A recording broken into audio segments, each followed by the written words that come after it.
Good morning everyone. Ethology multiple choice question series का जो first प्रश्न था उसमें मैंने बोला इथोलॉजी था और मैंने शायद ऑप्शन ए टिक कर दिया था। तो बिल्कुल आप यहाँ पर भी ऑप्शन इथोलॉजी टिक करेंगे। प्राणी के व्यवहार के वैज्ञानिक अध्ययन को हम इथोलॉजी कहते हैं। तो ये करेक्शन आप लोग उसमें करेंगे। और यहाँ पर एक चीज़ आप ध्यान देंगे कि जल्दबाजी में हमारे दिमाग में कोई और ऑप्शन होता है और हम टिक कोई और ऑप्शन कर देते हैं। तो बिल्कुल आप जांच लें, परख लें कि आप जो ऑप्शन लगा रहे हैं वो सही है, उसके बाद ही आप टिक करें। इसके साथ ही एक प्रश्न और था, क्वेश्चन नंबर 17। उसको भी कन्फ्यूजन के कारण मैंने आंसर गलत बता दिया था। बिल्लियों पर जांच एवं भूल अधिगम के प्रयोग करने वाले वैज्ञानिकों का नाम। तो बिल्कुल डियर स्टूडेंट्स, यहाँ पर आपका बिल्ली आया है तो आंसर थॉर्नडाइक जाएगा। चूहा आया होता तो आंसर स्किनर जाता। तो ट्रायल एंड एरर के जो एक्सपेरिमेंट है थॉर्नडाइक ने बिल्लियों के ऊपर किए थे, स्किनर ने चूहों के ऊपर किए थे। स्मॉल नामक वैज्ञानिक ने टी शेप मेज लेकर चूहे के ऊपर एक्सपेरिमेंट किए। और एक इनसाइड लर्निंग भी आप ध्यान रखेंगे। इनसाइड लर्निंग जो है वो कोलर से संबंधित है और कोलर ने चिंपैंजी के ऊपर इनसाइड लर्निंग का अध्ययन किया था। तो ये कुछ करेक्शंस आप वापस कर लेंगे। और यहाँ पर फिर से एक चीज़ ध्यान देंगे कि कन्फ्यूजन इसलिए होता है क्योंकि रिवीजन का अभाव होता है। रिवीजन हम लोग नहीं करते हैं तो हम कन्फ्यूज हो जाते हैं। तो यहाँ पर रिवीजन का विशेष महत्व है।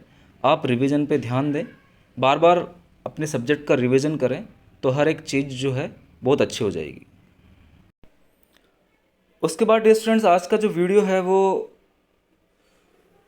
आगे 30 दिन की क्या रणनीति हो, हम किस प्रकार से बायोलॉजी को रिवाइज करें, उसके ऊपर मैंने बनाया है। शायद यहाँ से आप लोगों को कुछ हेल्प मिलेगी और डेफिनेटली मैं आशा करता हूँ कि आप लोगों को इस वीडियो को देखने के बाद बहुत सारी हेल्प मिलेगी। तो डियर स्टूडेंट्स, अब जो रिवीजन करना है वो किस प्रकार से करना है, तो सबसे पहले हम सीनियर सेकेंडरी लेवल से चलते हैं, शुरू करते हैं, जो हमारा पार्ट फर्स्ट है। तो डियर स्टूडेंट्स, इस सीनियर सेकेंडरी लेवल में हम देखते हैं first unit, second unit, third unit, 4, 5, 6, 7, total हमारे पास 7 यूनिट्स है। और इन 7 यूनिट्स को आपको केवल 5 दिनों में या मैक्सिमम 7 दिनों में कंप्लीट करना है। अगले 7 दिनों में आप ये सातों यूनिट कंप्लीट करेंगे। और मैं सोचता हूँ कि आप लोगों ने बिल्कुल इनको अच्छे से पढ़ लिया होगा, शॉर्ट नोट्स भी बना लिए होंगे और आपके पास बिल्कुल जो हाइलाइटेड पॉइंट है वो होंगे।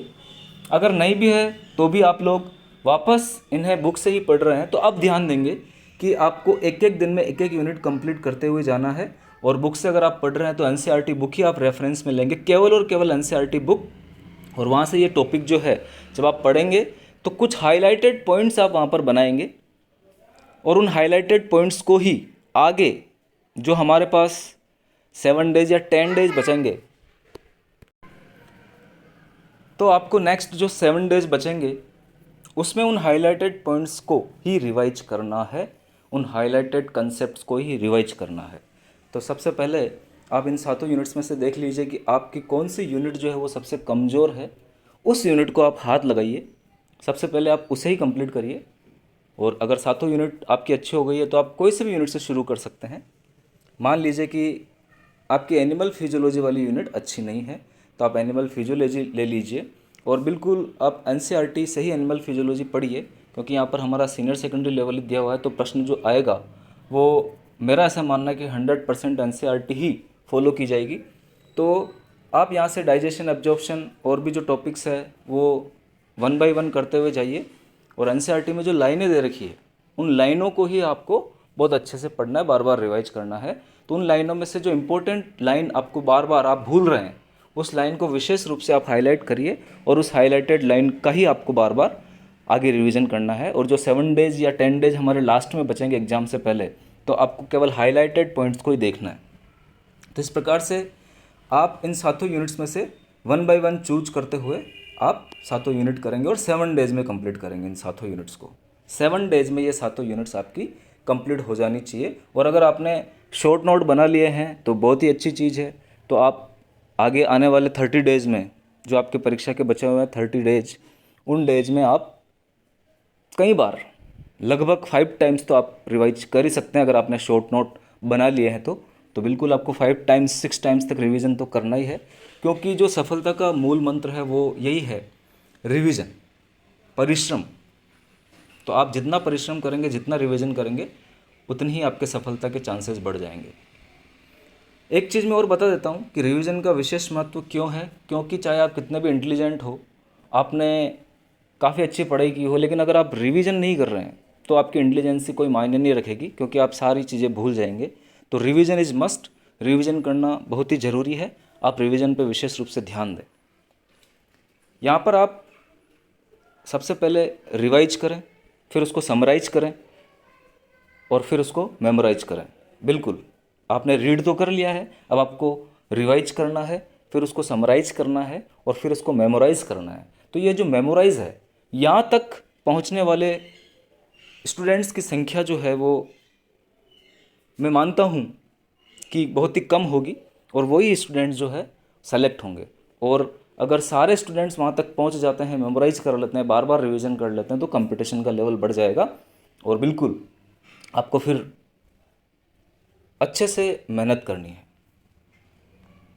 तो ये आपका सीनियर सेकेंडरी लेवल हो जाएगा। इसको आपको 7 दिनों में कंप्लीट करना है। ग्रेजुएशन लेवल की आगे हम बात करें तो ग्रेजुएशन लेवल में भी आप जो एक पहली यूनिट है, second, third, fourth, fifth, sixth और सेवन्थ, 8, ग्रेजुएशन में 8 यूनिट दे रखी है।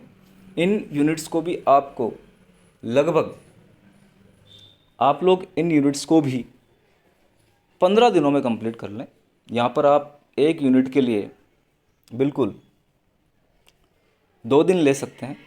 2 डेज़ में आप एक यूनिट कंप्लीट करिए ग्रेजुएशन लेवल की, और उसमें भी आप वापस में फिर से कह रहा हूँ कि आप हाईलाइटेड पॉइंट्स, अच्छे पॉइंट्स या इंपॉर्टेंट पॉइंट्स ज़रूर बना लेना, ताकि आप लास्ट के 7 डेज केवल उन्हीं पॉइंट्स को रिवाइज कर पाएँ। क्योंकि लास्ट के 7 डेज जब होते हैं या 10 डेज जो बचते हैं, तो रिवीजन जो है वो काफ़ी दुष्कर हो जाता है।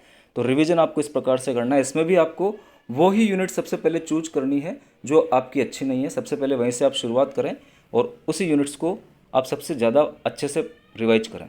और फिर सेकेंडली आप वो यूनिट ले जो आपकी बिल्कुल एवरेज है, और सबसे लास्ट में आप वो यूनिट लेंगे जो आपकी बहुत अच्छी है। बिल्कुल, सबसे पहले आप वही यूनिट लें जो आपकी अच्छी नहीं है, आप काफ़ी कमज़ोर है उस यूनिट में, तो आप उसे ही पढ़ेंगे।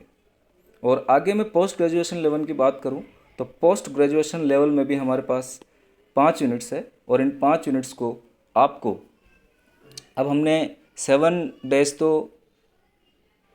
सीनियर सेकेंडरी लेवल के लिए दे दिया, और 20 डेज़ हमने ग्रेजुएशन लेवल को दे दिया। ग्रेजुएशन लेवल 20 डेज़ में आपको कंप्लीट करना है, तो टोटल 27 डेज़ हो गए। अब जो पोस्ट ग्रेजुएशन की 5 यूनिट्स हैं, इनको आपको प्रत्येक यूनिट को एक एक दिन में कंप्लीट करना है, और हो जाएगी, कोई बड़ी बात नहीं है। इकोलॉजी काफ़ी सिंपल यूनिट, आप आसानी से एक दिन में कर सकते हैं।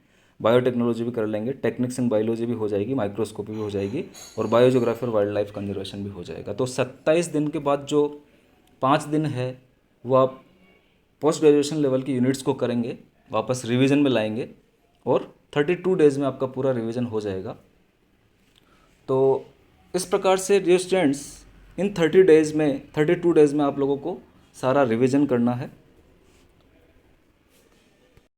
अब मान लेते हैं कि सेकंड वीक ऑफ अक्टूबर में आपका एग्जामिनेशन आता है, तो फिर मान लेते हैं हमारे पास 5-7 दिन और बचेंगे।